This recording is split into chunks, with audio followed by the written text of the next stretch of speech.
Você acabou de conferir um curta ruim. Mas não é sobre isso que a gente vai falar hoje. Na verdade, a gente vai falar sobre os 10 melhores curtas que estão pré-indicados no Grande Prêmio do Cinema Brasileiro de 2024. É isso mesmo. E a gente vai fazer as coisas um pouco diferentes, porque eu quero manter esse tema de curta curto mesmo. Bora lá? Número 10.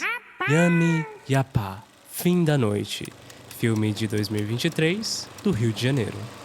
Gente, eu vou gravar assim mesmo, tá? De fone. Acho que o fone ele bloqueia pra mim os sons externos, o que pra mim é ótimo, porque eu não consigo ouvir tão bem a minha voz. Então isso é um prazer pra minha vida.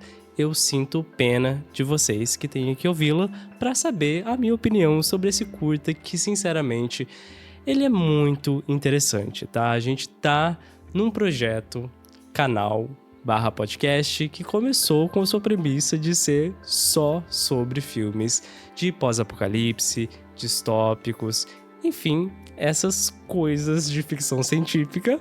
E a gente tem aqui um curta que cumpre esse objetivo. Com certeza, se a Ellen estivesse aqui, do jeito que eu falei, soou muito esquisito, mas se ela tivesse essa oportunidade de assistir esse filme junto comigo e a gente tivesse com o projeto do podcast ainda, a gente com certeza faria um episódio talvez exclusivo sobre esse curta, que basicamente vai aí contar a história de uma mulher indígena durante esse pós-apocalipse aí que aconteceu. Então ela tá um apocalipse bem de sobrevivência, sabe? Ela tem que viver sozinha, ela passa por um processo de luto, ela sobrevive aos vilões ali, inclusive adoro a cena em que aparecem esses vilões ou outros sobreviventes, né? Porque a gente não sabe, mas ela tá se escondendo deles. Achei muito interessante a forma como eles estão caracterizados ali, o figurino, aquela bota especialmente. Achei aquilo lá bem futurista, comprei essa ideia. Dá pra ver que é uma coisa de baixo orçamento, com certeza, mas acaba sendo todos os curtas assim, né, gente? Não dá pra gente esperar uma produção de Hollywood em curtas desse tipo, e eu acho que esse daqui consegue fazer a sua premissa incrivelmente bem. Eu acho que esse é um tipo de curta que poderia muito bem se transformar em uma coisa maior, talvez um longa-metragem aí, com um pouco mais de ação, menos reflexões assim internas, talvez pro meu gosto, até pra ele conseguir mais público. Eu acho que essa história merece, inclusive, ser conhecida por mais pessoas. E é por isso que ele tá no meu número 10. Número 9, 15, quase 16. Filme de 2023, de São Paulo. Então aí continuamos com os curtas do Sudeste, né? Eu não tinha parado pra pensar nisso quando eu montei a minha lista, né, de 10 curtas aí, que eu acho que poderia sim ter muito mais curtas, porque são 62 curtas que a plataforma Porta Curtas diz que está disponível lá, dos curtas pré-indicados. Se eu não me engano, no total são 64 pré-indicados, então tem alguns curtas que não estão dentro do Porta Curtas, e infelizmente eu também não consegui assistir eles por outra forma, mesmo que seja em outra plataforma. Ano passado a gente teve um caso que estava disponível na MUBI e não estava disponível no Porta Curtas, e é por isso que eles não entraram, obviamente, aqui na minha consideração. Talvez eles eram curtas excelentes, mas eu não consegui assistir, não consegui acesso, não entrou na lista. 15, quase 16 já é de uma diretora meio que famosa aí no cinema brasileiro contemporâneo, né? Que é a Thaís Fujinaga. Ela já tem longa, inclusive, se eu não me engano, o longa talvez mais famoso dela aí, ou o primeiro longa, eu não conheço muito da carreira dela, mas eu sei que é A Felicidade das Coisas, se eu não me engano é esse o título. E a gente tem outros também curtas de diretores aí que já fizeram longas também, como o Daniel Nolasco, que tá aqui nessa seleção com O Cavalo de Pedro, outro curta que poderia ter entrado aqui na minha lista, mas acabou não entrando. Ela tá muito concorrida, então é muito difícil entrar, mas o curta do Nolasco é muito interessante. Eu já tinha assistido o filme dele, Vento Seco, fiquei muito surpreso com aquele filme, achei uma experiência muito interessante. E aqui ele tá com o Cavalo de Pedro, confiram lá também. E aqui, na verdade, no meu número 9, a gente tem 15, quase 16, que é super diferente tematicamente de O Cavalo de Pedro. Enquanto lá a gente tem uma narrativa mais 18, uma coisa bem gay, aqui em 15, quase 16, a gente tem uma narrativa bem adolescente. Ela é mais focada ali num trauma que acontece com essa adolescente, que ela gosta muito de praticar basquete, é uma ideia interessante de colocar nessa personagem, e ela tá justamente, ela é uma criança pobre numa escola particular, então ela depende dessa bolsa e ela passa por uma situação ali de assédio dentro dessa escola com o professor, e ela meio que tem que passar aí esse curta com esse ocorrido na cabeça, sem meio que poder externalizar ou com medo de externalizar esse fato ali e possivelmente perder a sua bolsa, enfim. É um curta que eu acho que vai além dessa situação, inclusive, tá? Eu acho que ele tem muitas camadas interessantes, assim, e outras situações interessantes, como a própria peça de teatro. Eu acho interessante como ela muda também um pouco ali do tom do filme. É muito interessante essa situação do basquete também. Eu acho que todas que estão ali jogam muito bem. Eu não sei se elas são profissionais, mas pra mim convenceu bastante, e é por isso que tá no meu número 9. Número 8, Pastrana, filme de 2023, do Rio Grande do Sul. Finalmente aí o nosso primeiro documentário, é isso, os outros dois eram ficção, tava até pensando aqui. Primeiro documentário, então, da nossa lista, obviamente não poderia faltar. É importante ressaltar que a gente tem 3 categorias de curtas, né, que tem aí dos pré-indicados, que são ficção, tradicional, a gente tem documentário e a gente tem o animação, tá? Então são essas 3 categorias, então agora eu tirei um de documentário, que é um documentário extremamente interessante. Ele é do Rio Grande do Sul, então a gente tá indo agora pro Sul agora, e ele vai basicamente falar de um processo de luto que essa diretora aí sofreu, ou melhor, está passando na vida dela ainda, pelo menos enquanto ela fez o curta. É basicamente esse processo de relembrar desse amigo que sofreu aí um acidente fatal com um esporte que ele praticava, né? É uma modalidade de skate que eu não conheço muito bem. Foi muito interessante conhecer esse documentário para conhecer um pouco mais sobre essa modalidade que eu não sabia, e achei muito interessante a capacidade de integrar o skate ali também na movimentação de câmera. E aí você consegue takes, assim, muito bonitos. Eu acho que de todos os filmes, assim, sobre o luto, talvez esse foi o que mais me destacou, assim. Eu acho que narrativamente ele consegue fazer um texto bem amarradinho, consegue também deixar algumas situações escondidas para depois revelar elas no momento certo. É tudo muito, muito bem feito. Esse é um curta também que acaba vazando, além do assunto da pessoa retratada, né? O próprio realizador, né? No caso, a realizadora aí. E acabou me lembrando bastante um outro documentário que eu tinha assistido ano passado, o Apolônia e Apolônia, que também é esse caso de uma realizadora que tá vendo um amigo, artista, né? E tá retratando sobre a vida, tá documentando essa vida dessa pessoa, mas na verdade também tá autodocumentando a sua própria vida, se é que isso faz sentido. E é por isso que tá aqui no meu número 8.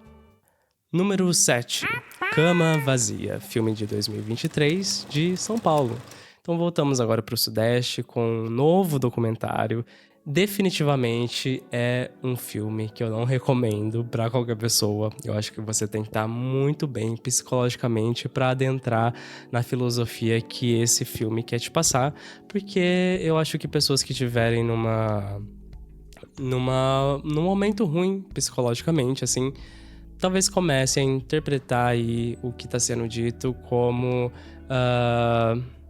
um desprezo à vida, que eu não acho que é a ideia do documentário, mas assim, sobre uma reflexão sobre essa questão da longevidade e o tanto que essa longevidade do ser humano é lucrativa pro sistema que a gente vive, né? É interessante nesse filme também que tem uma trilha meio bizarra, mas que combina totalmente com essa vibe. As fotografias são esse ambiente hospitalar, elas são meio que super expostas, assim, elas dão essa ideia de estranheza. Eu acho que tudo nesse filme é muito bem amarradinho também, visualmente, sabe? Ele entrega. É interessante ele ser esse basicamente fotofilme. Eu não sei se é assim que ele se proclama ser, ou se ele é só um ensaio, ou se ele só quer ou se ele só quer se considerar um documentário. Finalmente saiu o que eu quis dizer, eu não sei, mas é basicamente uma reflexão através dessas imagens sobre a ideia de velhice, sobre a ideia de se viver, assim. É muito interessante. Eu recomendo muito para quem estiver querendo sair das reflexões tradicionais, que é basicamente o que eu amo e vocês vão ver muito mais daqui a pouco nessa lista, e é por isso que tá aqui no meu número 7. Número 6, Diafragma, filme de 2023, de Alagoas. Então agora vamos pro Nordeste com a nossa primeira animação da lista. Obviamente não poderia faltar, eu amo animação. O nível das animações está muito alto. Todas elas são basicamente impecáveis, assim. São poucas a que eu não dou muito destaque, mas na sua maioria eu gostei bastante. Foi difícil não colocar mais animações aqui, só que muitas delas geralmente falam de assuntos meio semelhantes, assim, ou assuntos que talvez não se destacaram tanto nessa quantidade de curtas que eu acabei assistindo basicamente de uma vez, assim. Eu demorei alguns dias, mas mesmo assim eu acho que foi muito rápido pra mim, que geralmente demora muito mais tempo. Então eu fiz algumas pequenas maratonas pra concluir esses 60 curtas que eu assisti. Eu acho que só faltaram 4, que eram justamente 4 que não estavam aí disponíveis na plataforma. Mas Diafragma estava disponível e ele basicamente vai falar aí talvez de um assunto meio batido também, que é sobre saúde. A gente acabou de falar de Cama Vazia, aqui também um assunto que eu basicamente não conheço muito bem, porque não estou muito bem de saúde, como você pode ouvir na minha própria voz, mas esse filme basicamente vai falar aí de uma criança que a gente vai acompanhando, na verdade, todo o processo de vida dela, que ela vai se descobrindo, perdendo a visão, até chegar num momento de cegueira, de perder totalmente a visão. Então é muito interessante esse assunto, com certeza, mas poderia cair para um lado bem comum, bem piegas, talvez. Que eu acho que esse filme não fez. Eu acho que é por isso que ele me chamou tanta atenção. A animação dele é muito linda, acho os traços muito fluidos também. Essa é uma grande questão que a gente encontra, né, nos curtas mais independentes. Muitas das vezes não tem todo esse tempo e todo o dinheiro para fazer uma animação um pouco mais fluida, optam por fazer uma animação um pouco mais truncada, mas por conta dessa... Pode ser uma questão estética, mas também pode ser por toda essa questão que eu acabei de falar, de dinheiro, tempo, mão de obra, que muitas das vezes não tem. Nesse caso, essa animação acho que conseguiu juntar aí todas as suas ferramentas e conseguiu fazer um bom trabalho também tecnicamente. Eu gosto, apesar dos traços serem simples, eu gosto como eles se movimentam e tudo mais. A animação é bem colorida, acho que funciona bastante para criança, mas ao mesmo tempo ele não fica só nesse período da infância. Ele vai então até o momento que essa pessoa ficou idosa. Acho um momento muito interessante, é basicamente sobre uma linha de tempo da vida de uma pessoa, funciona muito bem e é por isso que tá aqui no meu número 6. Número 5, Pulmão de Pedra, filme de 2023, da Paraíba. Continuamos aí no Nordeste, né? E aqui temos um documentário, tá? Mais um, que, olha... Eu não sei, assim, a gente consegue ter acesso ali a algumas classificações que quem assistiu o filme consegue dar pros seus curtas, né? Pros curtas que estão lá. E esse curta, ele, pra mim, tá com uma classificação muito baixa. De 5 estrelas, ele deve estar com 3 lá. Que eu acho muito baixo, porque esse curta, ele, sinceramente, é incrível. Ele é muito impecável. E já começa pela temática, né? Que é basicamente esses garimpeiros que estão fazendo seu serviço, mas na verdade estão ali para expor os perigos de saúde mesmo que essa esse trabalho exige, sabe? E além disso, além dessa questão de saúde, eu acho que esse documentário é muito revelador sobre a questão da nossa cultura consumista, sobre o nosso sistema capitalista e o quanto essas pessoas estão conformadas em que esse trabalho que elas fazem vão levar elas à morte, assim. É muito triste, talvez é tipo um dos curtas mais tristes dessa seleção toda. Eu fiquei muito em choque com tudo que estava sendo revelado. A gente tem um personagem principal, se eu não me engano, o nome dele é Joãozinho. Ele que conduz toda a narrativa, o voice-over é todo dele. E ele é um personagem muito fascinante, ele é muito consciente da situação em que ele tá, mas ao mesmo tempo, ele é como se ele não tivesse escolha. Então ele não pode deixar de ir naquele lugar, apesar de saber que o pó ali eles falam mica, cristal, né? Dessa caverna onde eles tiram esse ouro, faz mal à inalação e que aquilo pode, pelo que eu entendi, solidificar e aí basicamente a pessoa morrer, ter falência ali dos pulmões. Que esse próprio personagem fala algumas vezes que alguns outros trabalhadores morreram da mesma forma. E o mais impressionante é no final, que o próprio personagem sugere um teste de saúde para ver como é que tá o pulmão. E aí você tem uma revelação ali no final, no momento final do curto, assim. Aquilo me chocou muito, muito, muito, muito mesmo. É basicamente uma sentença de morte ali colocada num sistema que eles estão captando esse ouro, que vai virar componentes de celular, que nem eles têm acesso a esse produto final, porque não tem dinheiro para ter acesso a isso. É muito revelador de toda essa cadeia produtiva da nossa sociedade consumista, e eu adoro quando esses documentários conseguem revelar esse processo além do produto final, que tá numa loja bonita, sendo colocado numa propaganda super linda, com modelos e tudo mais, e a gente esquece de onde começa esse processo, nesses componentes, na retirada desses componentes, e o tanto que é feio essa cadeia. Esse documentário, eu acho que coloca a gente com os pés no chão, sabe? E aí a gente começa a refletir, pelo menos foi isso que funcionou assim pra mim, sabe? Eu adoro isso, quando a gente tem esse momento de reflexão. Eu acho que esse documentário, ele tá num tempo, assim, perfeito. Da sua duração, eu acho que se ele se estendesse mais, talvez ele não teria mais conteúdo. Então, eu não sinto que é um curta que consegue se transformar em longa. E por isso que ele é tão perfeito, assim. Eu acho que ele consegue ser muito conciso, ao mesmo tempo em que ele consegue ser dinâmico nesse tempo também, apesar de estar restrito a essa caverna, esse local de trabalho do Joãozinho. Basicamente ali a gente tem vários ângulos dessa mesma caverna, do trabalho deles. Gente, é muito perfeito esse trabalho. É muito impressionante mesmo, assim. Eu não sei se todo mundo teve essa mesma reflexão, mas é importante para mim reconhecer essa cadeia de consumo, de onde vêm as coisas. É importante, porque geralmente quando a gente só tá comprando, a gente sempre apaga toda essa história anterior do produto, né? Como se ele surgisse ali magicamente, né?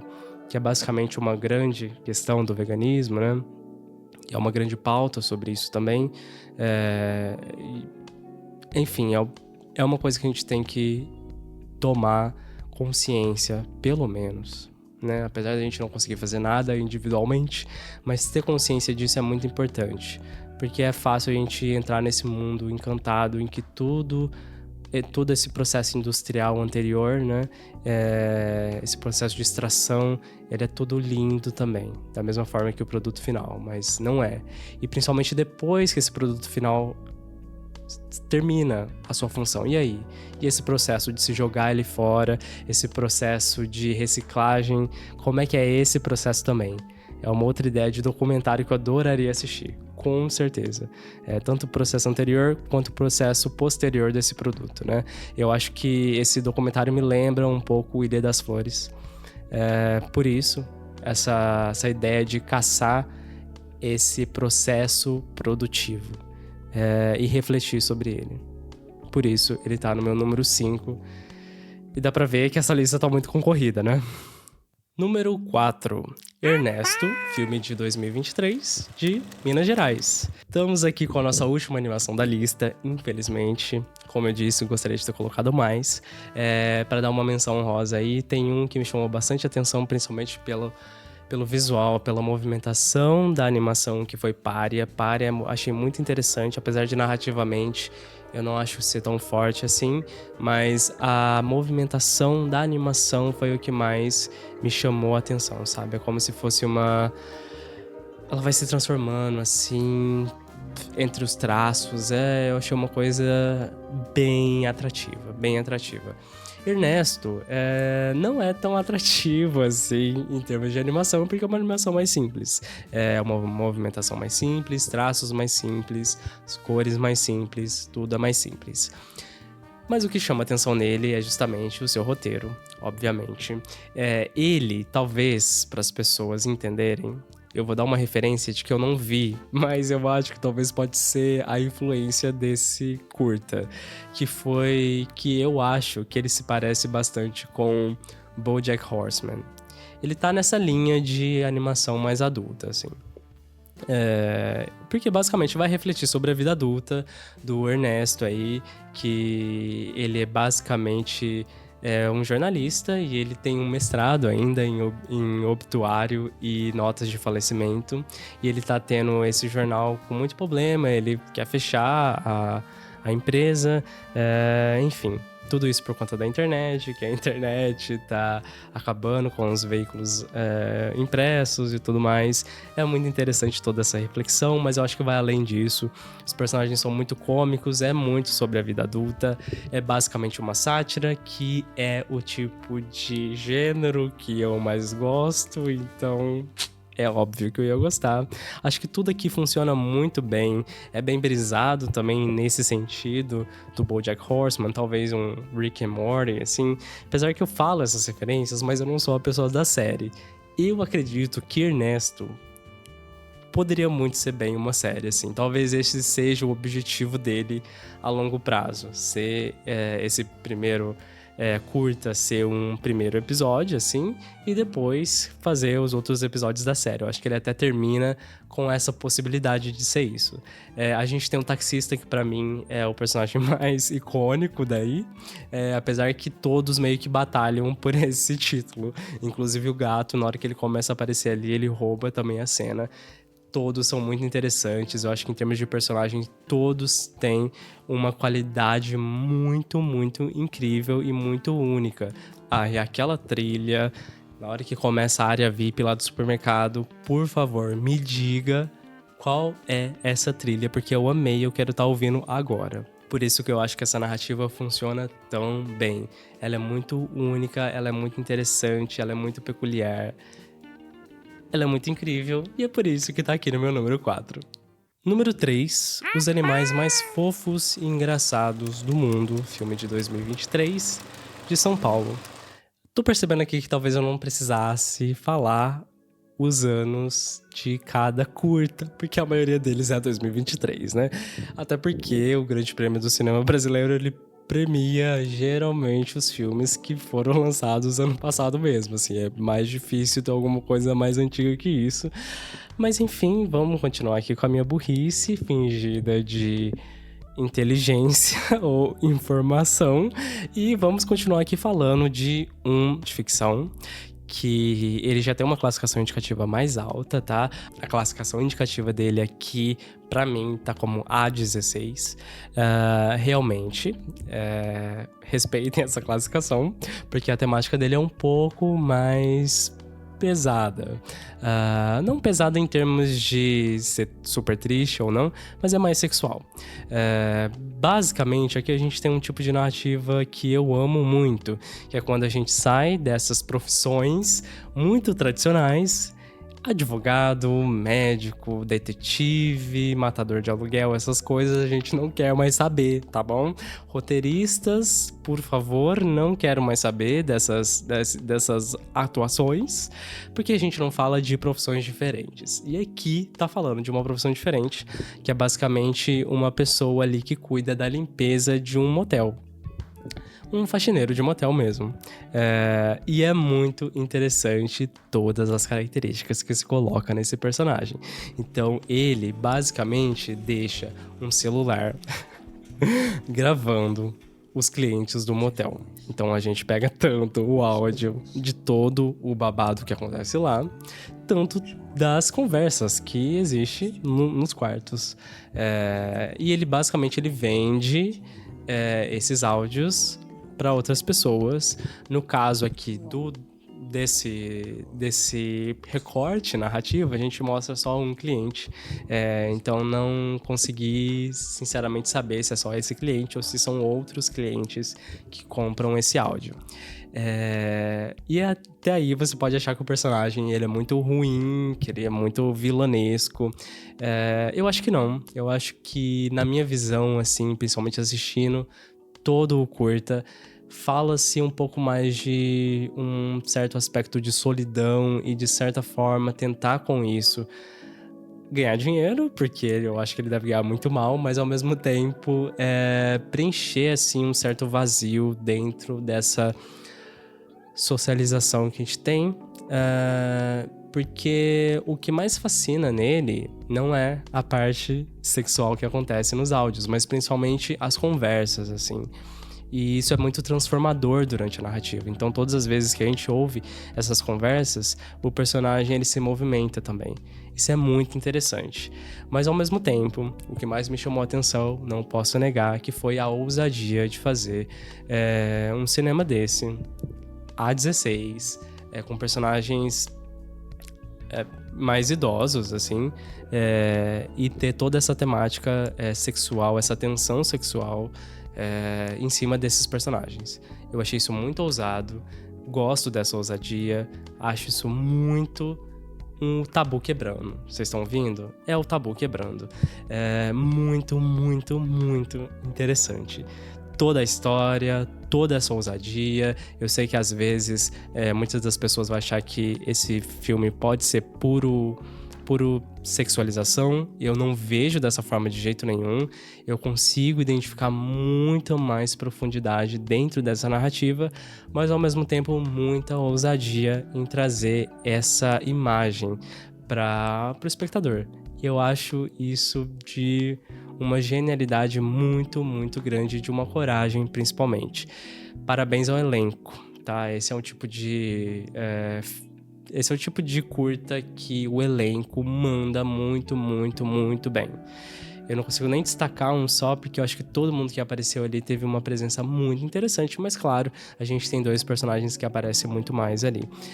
Parabéns pra vocês, parabéns aos realizadores. Eu achei esse filme incrível, e essa ideia do título de animais, espero eu que também esteja relacionada ao ser humano como um animal.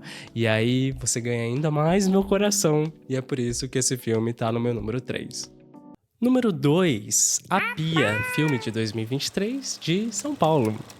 Voltamos pro Sudeste com uma comédia que eu tenho raiva. Eu tenho muita, muita, muita raiva desse curta. Porque eu gostaria de ter tido essa ideia. É uma ideia simples, é uma ideia incrível, muito bem executada. Eu acho um curta meio descompromissado, assim, ser extremamente artístico, e eu acho isso ótimo, porque geralmente a gente vê aqui nessa seleção de todos os curtas pré-indicados que tem uns que apelam mais para essa questão artística, não tem nenhum problema com isso, mas eu gosto de quando a gente tem uma narrativa um pouco mais em foco. E eu acho que é o caso desse, porque a narrativa dele é muito, muito boa. E não tô falando que visualmente ele é feio, de forma nenhuma. E eu acho que ele se apodera aí do preto e branco na sua fotografia, como uma forma também de deixar mais fácil fazer todo um processo de um cinema independente, que precisa passar por um processo de correção de cor, de fotografia. Talvez trabalhar com preto e branco seja uma facilidade nisso.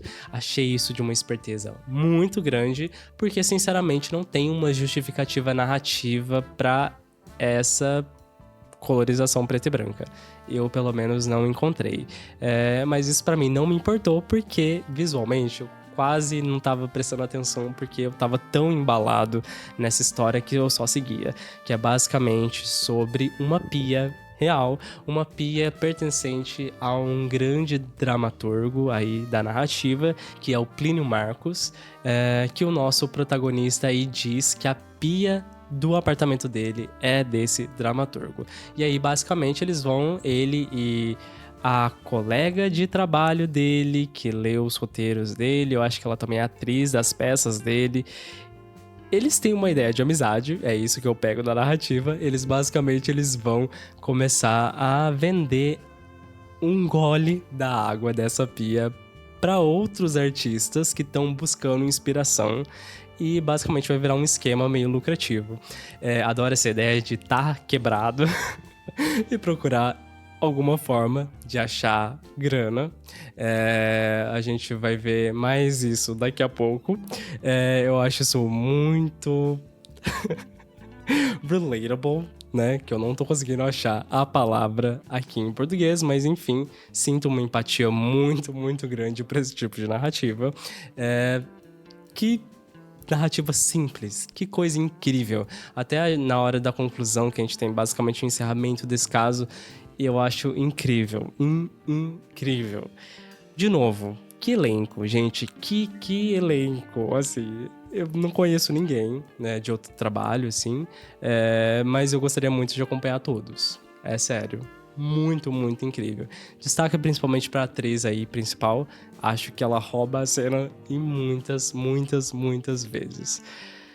Gente, assista a Pia. Eu sei que o título não é tão legal, mas ele faz muito sentido. Ele faz muito, muito sentido. E é por isso que tá aqui no meu número 2. Número 1. Quentinha, filme de 2022 do Ceará. Tá aí o motivo, então, que eu falei os anos. Eu não sabia dessa informação, que ele é um filme de 2022. Então, provavelmente tá rodando aí alguns festivais há algum tempo. E que bom que ele rodou tanto que chegou em mim, porque ele é o meu número 1 dessa lista, tá? Eu acho o filme mais surpreendente de estar no meu número 1, porque se eu falei que a Pia é simples, eu acho que Quentinha é ainda mais simples ainda. Quentinha até... Tecnicamente, eu não acho ele perfeito. Eu acho que até essa dublagem, que é o que eu acho que aconteceu, que talvez deve ter dado algum problema ali no som direto, se é que teve som direto, ou se essa foi a ideia mesmo de fazer dublagem sempre. Pelo menos é isso que me soa. Dá uma destoada, assim, do que tá acontecendo visualmente e sonoricamente. Eu acho que talvez a suspensão da descrença, né, que tanto querem que aconteça numa narrativa, talvez não aconteceu tão bem aqui, me distraiu um pouquinho, mas não tanto, porque aqui temos um roteiro simples, mas extremamente funcional. Se a gente tá falando de Quentinha, esse é um roteiro extremamente arroz com feijão, com aquele, não sei, acompanhamento que te deixa assim, ó, não sei, quebrado, de tão gostoso que é, sabe, um vinagrete. Já pensou, ó, que dá aquela sustância, aquele tempero. É justamente isso, sabe? De novo, falando de gente que tá procurando grana, fazer mais grana, temos aqui essas pessoas. Eu acho que de todas as realidades retratadas, essa foi a que eu achei mais real, assim... Toda essa caracterização também do cenário, apesar de ser muito simples, eu acho que funciona muito bem com a narrativa, com os personagens. Me deu ainda mais essa ideia de real. Não sei, comprei demais. Eu achei que é realmente uma classe aí baixa que tá passando por essa ideia de empreendedorismo, então eles vão começar a vender Quentinha. E... Enfim, só vender as quentinhas não tá dando tanto lucro, então o que a gente vai fazer pra conseguir mais lucro? Me lembrou bastante, talvez nessa ideia de estar pobre e querer achar outra coisa, me lembrou bastante Emily the Criminal, um longa que tem uma pegada totalmente diferente, né? Ela vai pro mundo do crime e tudo mais, né? Eu pensei que, assistindo essa narrativa, eu pensei que ela ia cair pra isso. E de forma nenhuma, ela caiu pra uma coisa muito mais leve e nada criminosa, com certeza. Então, já destoou aí. Isso eu já achei uma quebra interessantíssima. Outra quebra de narrativa que eu acho que esse roteiro fez muito bem é não cair para um drama de relacionamento que poderia muito fácil ter atingido esse caminho. Porque a gente basicamente ali tem um momento que a esposa é um casal, né? Então a gente tem a esposa, ela vê a carteira do esposo ali com bastante notas de dinheiro, né? E eu acho que, né, a sensação que dá é que ela realmente fica meio que curiosa, ou pelo menos confusa de onde vê tanto aquele dinheiro, né? Um dinheiro do marido, era fora das quentinhas, fora do empreendimento que eles têm juntos. E aí, então ela começa a questionar ele sobre querer fazer mais dinheiro e tudo mais. E aí a gente tem uma cena sobre isso. Que nessa cena a gente poderia ter caído muito bem pra um drama, pra um melodrama, assim, ter uma crise de relacionamento que eu acho que ia ser uma coisa chatíssima. Muito chata. Ainda bem que não caiu pra isso. Tô muito feliz.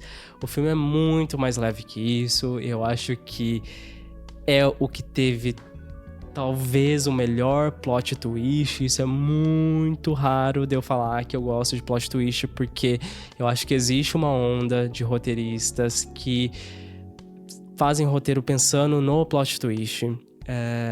E geralmente não funciona porque meio que se esquece que existe toda uma história anterior a esse plot twist que tem que ser também bem feita pro plot twist funcionar, ou muitas das vezes o plot twist é só uma coisa bizarra, absurda e meio que jogada na sua cara só pra falar, é um plot twist. Não é esse caso, eu acho que esse sim é um plot twist que funciona. E ao mesmo tempo, ele dá uma ideia de comicidade, assim, dessa situação. Eu não sei. Eu não sei o que falar desse filme, só sei parabenizar todo mundo, principalmente aí ao ator principal, que eu sei pelos créditos que foi o roteirista também, né? Então, nossa, que trabalheira, que ousadia de fazer uma história dessa e se colocar como ator também.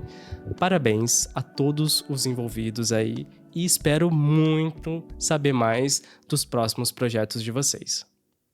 E chegamos ao fim de mais uma lista desse canal tão querido, tão recorrente em postar vídeos. Vocês amam o nosso canal e devem continuar seguindo ele. @depoisdia, tamo também no Instagram, tamo também no TikTok como @umdiadepoisdofimdomundo. E é isso, gente. Acompanhe a gente lá para vocês terem mais listas como essa e talvez, quem sabe, um grande retorno mesmo, ou talvez a gente é realmente um grupo de K-pop que tem vários comebacks no mesmo ano. Talvez a gente seja isso. Você que curtiu os curtas, por favor, vão conferir eles, todos disponíveis gratuitamente no site Porta Curtas, que vai estar disponível lá até o dia 24 de junho de 2024. Se você estiver assistindo isso depois dessa data, eu recomendo achar esses curtas por outra maneira, porque muitas das vezes vale mais assistir, não sei, 2, 3, 4 curtas do que um longa-metragem super ruim, que no caso de Oppenheimer daria tipo uns 80 curtas para assistir. Então assim, com certeza você deve conferir esses curtas. Isso é uma intimação, tá bom? Então é isso, até a próxima, eu não sei quando. Será que eu consigo fechar essa porta? Sim, tchau.